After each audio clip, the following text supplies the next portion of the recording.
예레미야 예언자의 말씀을 통해서 우리가 큰 은혜를 받습니다. 예레미야 예언자는 예언 활동을 하면서 여러 왕들을 거치면서도 하나님의 말씀을 꼿꼿하게 잘 증거했던 것을 볼 수가 있습니다. 예레미야 예언자의 말씀을 듣기 싫었던 이스라엘 백성들이 왕으로부터 시나 여러 백성들로부터 때로는 매국노라고 하는 그런 오해도 받고 심하게 고통도 당하고 핍박도 당하고 죽을 뻔하기도 하고 그랬던 역사가 있었지만, 그럼에도 불구하고 하나님이 주신 말씀을 그대로 잘 전했던 것을 볼 수가 있어요. 그 나중에 보니까 이스라엘 백성들이 예레미야 예언자의 말씀이 옳도다. 그때 당시에 예언자들이 많이 예레미야 시대에 또 이런 사람이 있었거든요. 근데 다른 사람들은 전부 우리에게 귀에 듣기에 좋은 말만 했는데 이 예레미야 예언자의 말씀이 그때 당시에 듣기가 불편했지만은 그러나 그 말씀이 옳다. 그때 당시에 예레미야 예언자가 하신 말씀 가운데 이스라엘 백성들이 죄진 것이 많다. 하나님의 뜻대로 순종하지 않은 죄가 많다. 우상을 숭배한 것이 많다. 죄를 회개하시오. 그러니까 아직은 먹고 살기 괜찮고 잘 살고 있는데 뭐 그런 얘기를 자꾸 듣느냐, 귀찮게 여겼던 걸 볼 수가 있어요. 그러니까 막 그냥 사람들이 야 듣기 싫다 말이지, 몰아가지고 말이죠, 예레미야를 힘들게 하고 고통 가운데 빠지게 하고 죽이려고까지 했던 것을 볼 수가 있어요. 근데 하나님의 말씀이 옳습니다. 나중에 지나놓고 보니까 바벨론 포로에서 고통당하고 난 다음에 한참 지나고 나니까 그때 그 예레미야 예언자의 말씀이 옳도다. 과연 옳도다. 우리가 지은 죄가 크도다. 바벨론 포로 생활 가운데 후회하면서 우리 후손들에게 앞으로 이와 같이 죄로 말미암아 하나님의 심판을 받지 말게 해야 되겠다 생각하고 이 예레미야 예언자의 말씀을 잘 기록을 하고 또 마음판에 새기고 그 말씀대로 순종하고 회개하는 겸손한 생활로 삶을 바꾼 것을 볼 수가 있어요. 과연 옳도다. 오늘 말씀 가운데 1절에 보면 이런 말씀이 있습니다. 마음판에 새겨진 죄라고 1절로부터 4절까지 말씀에 그 단락을 분류해 놓고 있는데, 유다의 죄는 금광석 끝 철필로 기록되되 그들의 마음판과 그들의 제단불에 새겨졌거늘. 유다의 죄는 금강석 끝 철필로 아주 그냥 이 날카로운 아주 그냥 단단한 그런 철필로 기록이 되어 있다. 이게 잘 지워지지가 않는 거예요. 그러니까 그냥 아주 그냥 그 마음판에 그대로 죄가 다 새겨져 있고 제단불에서 또 새겨졌다. 이렇게 얘기한 거예요. 그러니까 조상적부터 지었던, 습관적으로 지었던 죄가 많습니다. 습관적으로 지었던 죄. 그거 한 번 뭐 이렇게 무슨 한 번 예배 드렸다가 없어지지 않고 또 그 습관대로 또 죄를 짓는, 또 죄를 짓고 또 죄를 짓고, 얘기 한 번 듣는 듯 하더니 또 죄를 짓고, 습관적으로 계속 죄를 짓는 그런 것에 대해서 예레미야 예언자가 지적하고 있는 것을 볼 수가 있어요. 습관적으로 짓는 죄. 그러니까 암덩어리가 말이죠, 왜 무섭냐면 암이 걸려도 잘 모르니까, 다 커질 때까지 몰라요. 몰라. 그게 문제라고. 미리 알면 말이죠, 빨리 고치고 그러는데, 겉으로 드러나서 눈에 보이면 다 고치는데 계속 속에서 말이죠, 굶고 힘들고 그런 것을 볼 수가 있어요. 잘못된 식습관이라든지 또 유전적인 요인이라든지 여러 가지 요인이 있겠지만은 잘 모르니까 그냥 그대로 살면 되는 줄 아니까, 그러다가 나중에 큰 질병에 걸려가지고 생명을 잃게 되는 위급한 상황이 닥치게 됐을 때 그때서 고치려고 그러니 잘 안 되는 걸 볼 수가 있어요. 이스라엘 백성들이 하나님의 뜻에 반해서 계속해서 잘못된 습관으로, 잘못된 생각으로 계속 죄를 짓는 것을 이 예레미야 예언자가 지적을 하고 있습니다. 이 말씀 가운데 아까도 말씀드렸지만은 유다의 죄에 대해서 지적을 하고 있는 것을 볼 수가 있어요. 의사 가운데 참 좋은 의사는요, 병의 원인을 정확하게 찾아가지고 고칠 때 좋은 의사가 되는 것을 볼 수가 있어요.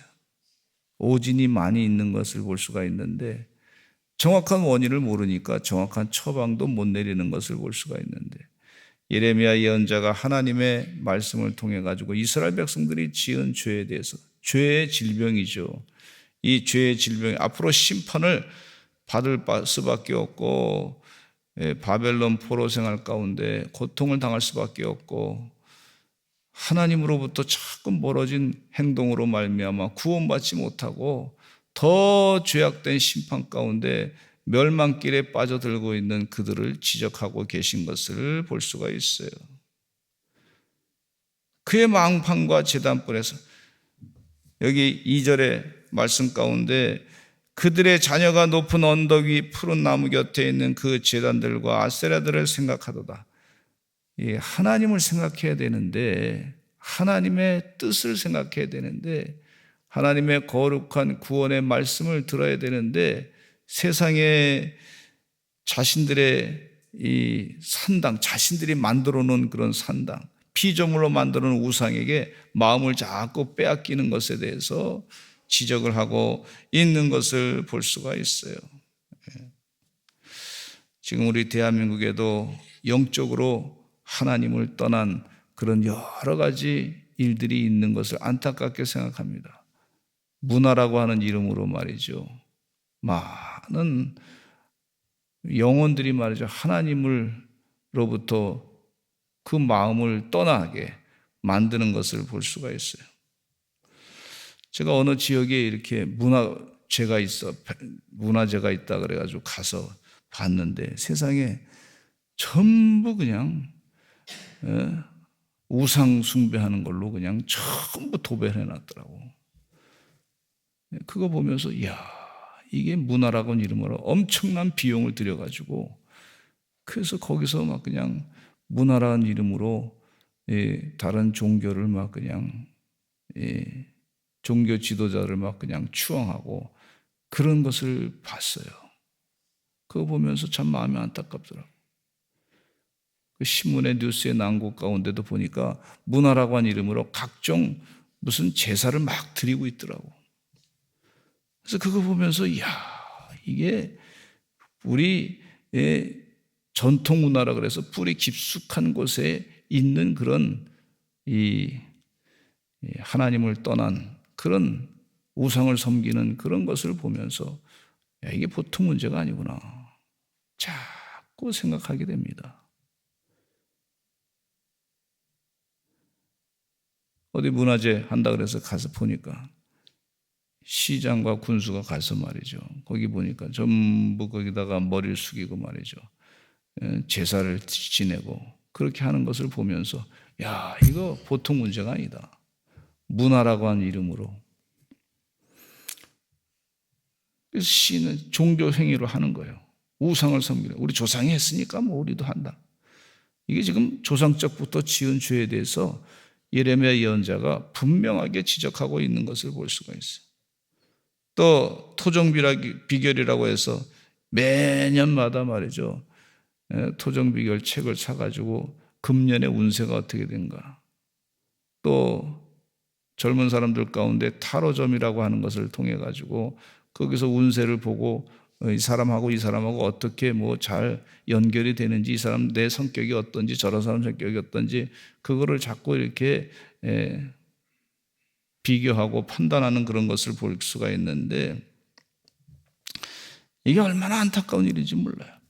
지금 예레미야 예언자가 이스라엘 백성들이 지은 죄에 대해서, 조상적부터 지었던 그 우상 숭배에 대해서 지적을 하고 있어요. 하나님을 떠난 백성, 하나님의 선택된 백성들인데 하나님이 주신 약속의 땅에 와가지고 지금 살고 있는데 그 땅은 하나님의 땅인데 우상을 잔뜩 만들어 놓고 거기다가 절하고 그러니까 하나님께서 표현하기를 뭐라 그러냐면 그 시체들로 말미암아 내 땅을 더럽히고 시체 냄새가 나게 만드느냐 이렇게 지적하고 있는 것을 볼 수가 있어요. 또 우리 공교육에서도 보면요, 책 가운데 내용 가운데 보면 각종 음란한 것들을 조장하는 그런 내용들이 있는 것을 볼 수가 있고, 또 하나님이 세상 만물을 다 창조하시고 우주를 다 지배하시고 다스리시는 그런 분이신데 하나님의 창조에 대해서는 인정하지 아니하고 진화론을 그 사람이 만든 것 가지고 진화론을 자꾸 가르치다 보니까 아이들의 마음 가운데서부터 창조하신 하나님의 그 믿음을 자꾸 멀게 하게끔 하는 것을 볼 수가 있어요. 얼마나 안타까운지 몰라요. 주님 은혜 가운데 이런 영적으로 잘 깨달아서 이런 일들을 우리가 주의하고 바라봐야 될 줄로 믿습니다. 그래야 우리가 바르게 살기 때문에 그렇습니다. 우상으로 계속 치닫게 되면 결국은 하나님의 심판을 받게 되는 결과를 얻게 돼요. 여기 3절 말씀에 들에 있는 나의 산아 내 온 영토의 죄로 말미암아 내가 네 재산과 내 모든 보물과 산당들로 노략을 당하게 할 것이다. 하나님이 지금 예언의 말씀을 분명하게 하고 있어요. 내 산아, 그가 하나님의 산이에요. 내 온 영토의 죄 가운데 내가 내 재산과 내 모든 보물과 산당들로 노략을 당하게 할 것이다.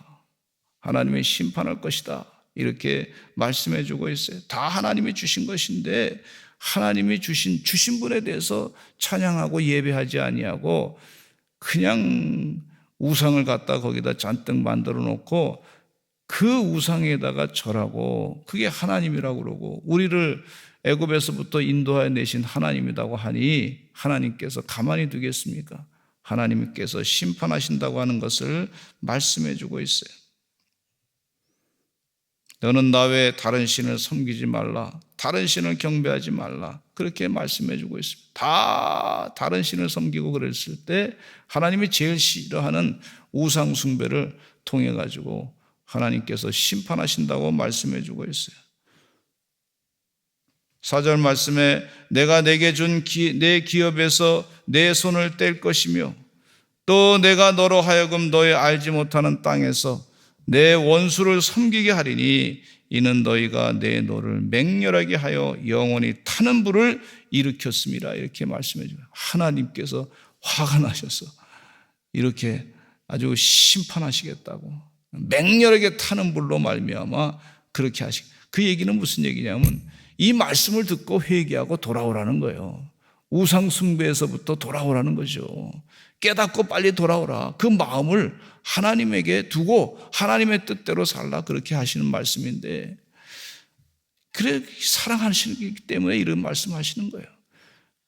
그냥 사랑하지 않으면 그냥 두고 멸망길에서 그냥 심판당하게 그냥 둘 텐데 예레미야 예언자를 통해서 그럼에도 불구하고 하나님께서 계속해서 회개하라고 공고하고 계신 것을 볼 수가 있어요. 또 저주받는 자와 복받는 자 5절부터 8절 말씀해 주고 계시는데 하나님께서 이렇게 말씀하시기를 무릇 사람을 믿으며 저주받는 자는 어떤 사람이냐면 사람을 믿으며 육신으로 그의 힘을 삼고 마음이 여호와께서 떠난 그 사람은 저주를 받을 것이다. 아주 명확하게 구분해서 설명해 주고 있어요. 저주받을 사람에 대해서 사람을 믿고 육신으로 그의 힘을 삼고 세상으로 육체적인 그런 판단을 하고 마음이 여호와에게서 떠난 그 사람은 저주를 받을 것이다. 이렇게 하나님께서 말씀해 주고 있어요. 그 결국은 어떻게 되냐면 결론이 저주받은 사람은 6절에 보니까 사막의 떨기나무 같아서 좋은 일이 오는 것을 보지 못할 것이고 광야 간조한 것 건건한 땅 사람이 살지 않는 땅에 살게 될 것이다. 야, 이게 사람이 얼마나 살기가 힘들겠습니까? 그런데 그 땅에 이 사람이 살 수 없는 물이 없는 곳에 가서 고통을 당할 것이다. 열매를 맺지 못할 것이다. 그렇게 하나님께서 심판하신 결과에 대해서 가르쳐주고 계신 것을 볼 수가 있어요. 그러나 반대로 복받는 사람은 어떤 사람이냐 하면 7절부터 8절 말씀해 보니까 분명하게 말씀해주고 계세요. 우리 7절과 8절 읽어보겠습니다. 시작.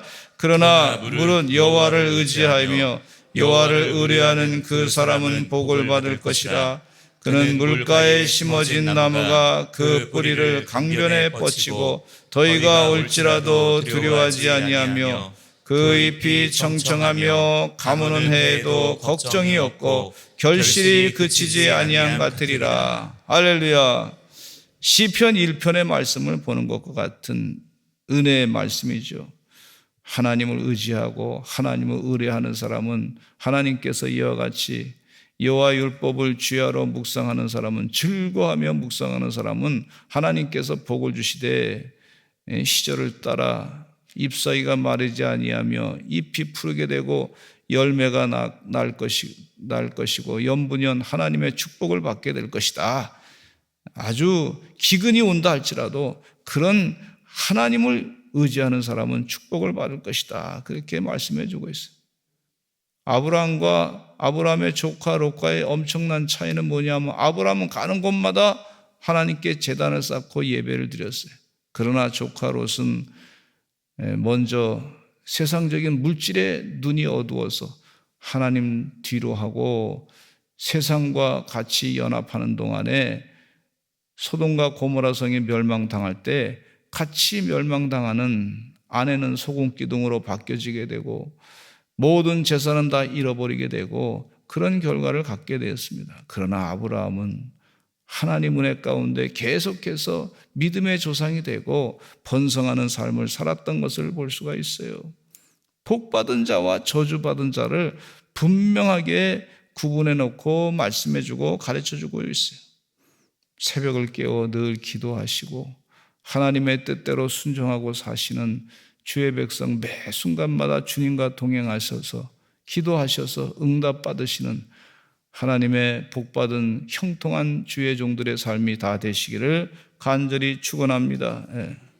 그러면서 지적하시는 말씀이 9절에 보니까 만물보다 거짓되고 심히 부패한 것은 마음이라. 마음. 이 마음, 우리 마음이다. 마음 가운데 전쟁이 있어요. 영적 전쟁. 가장 조이스 메이어 목사님은 설명하기를 뭐라 그러냐면 우리 마음이 이 영적인 전쟁판이다 이렇게 설명하고 있어요.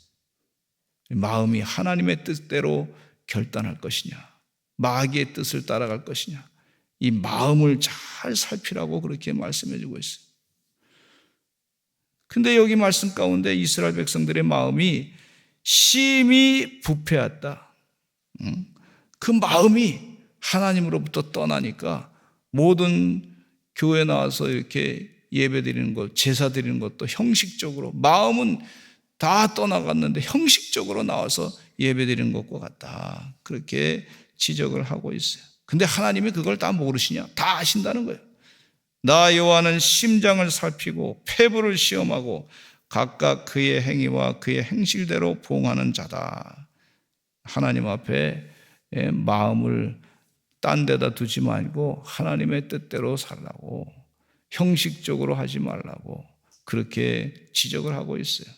진실로 하나님 말씀대로 영적인 결단하며 영적인 전쟁에서 승리하시는, 마귀에게 마음을 뺏기지 아니하고 승리하고 살아가시는 주의 종들 되시기를 간절히 축원합니다.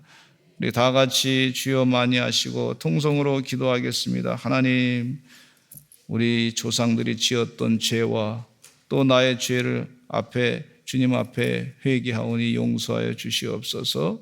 하나님의 뜻대로 온전히 살게 해 주시고 거룩한 주의 뜻대로 살아서 이 백성이 지었던 모든 그동안의 죄악된 행동을 다 내어 던져버리고 하나님의 뜻대로 결단하며 바르게 믿음 생활하게 하여 주시고 영생의 구원의 기쁨을 누리며 승리케 하여 주시옵소서. 우리 다 같이 주여 많이 하시고 통성으로 기도하겠습니다. 주여